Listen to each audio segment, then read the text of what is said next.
Welcome to the weekly Metals, Money, and Markets update for the week ending Friday, July 22nd, 2016, hosted by Mickey Fulp, the Mercenary Geologist. And for miningclips.com, I'm Erick Bertsch. Hi, Mickey. Hello, Eric. Well, U.S. markets continued higher again this week and on better than expected earnings. And I guess that sort of allowed precious metals to consolidate.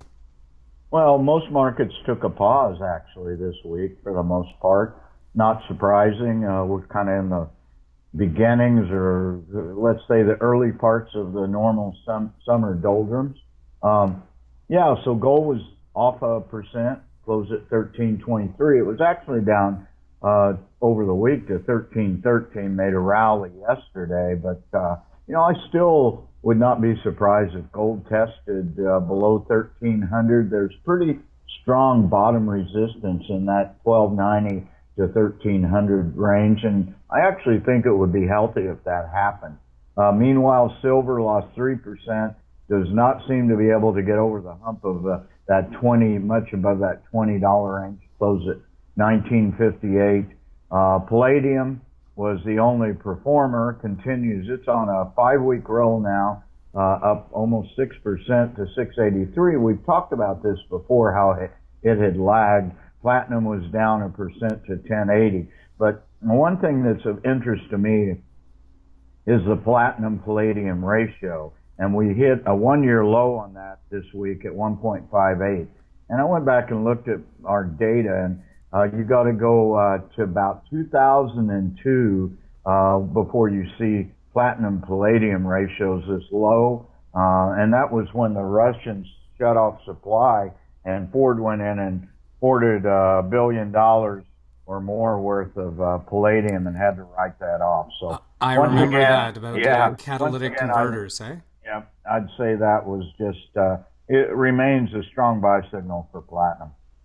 Excellent. And moving on to energy, oil actually reversed course. I guess the IMF came out with some bad numbers or disappointing comments on global growth. They don't see it accelerating as fast as we had hoped. Well, I'm not sure if that's the cause or not. There is oil was the big loser over the week, lost nearly 5%, closed at $44 and change. I think the real reason is we're looking at refined product glut right now, and there's great fears in the market.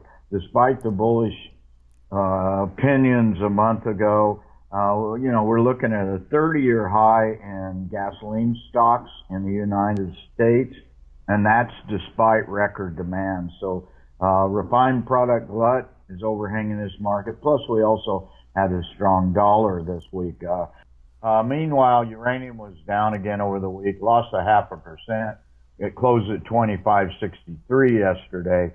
But of note was on Wednesday, it was at 25.25, which is an 11-year low. Wow. And on to currencies, as you said earlier in the program, U.S. dollar showed strength this week as well, pushing down other currencies. What's your take on that? Well, it certainly did. What else are you going to own? U.S. dollar and gold in the U.S. stock market, really. So U.S. dollar closed the week at 97.39. It's now on a 5-week run.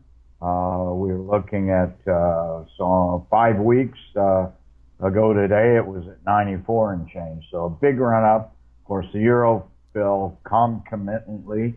And meanwhile, the loonie was down, and I would say that was due to weak oil prices, down to 76 cents. And moving on to markets, it's a stellar earnings season where most are beating earnings estimates on the street. And we've seen the indices move up to yet new all-time highs. Well, it was basically flat over the week, but as you say, all-time highs on the Dow, all-time highs on the S&P 500. They didn't move much this week. Both moved much less than 1%. NASDAQ had a good week, 5,100. It's been since December, since it closed that high, up almost 1.5%. And finally, another 52-week high for the Toronto Venture Exchange. That's 4 weeks in a row. Here's the deal.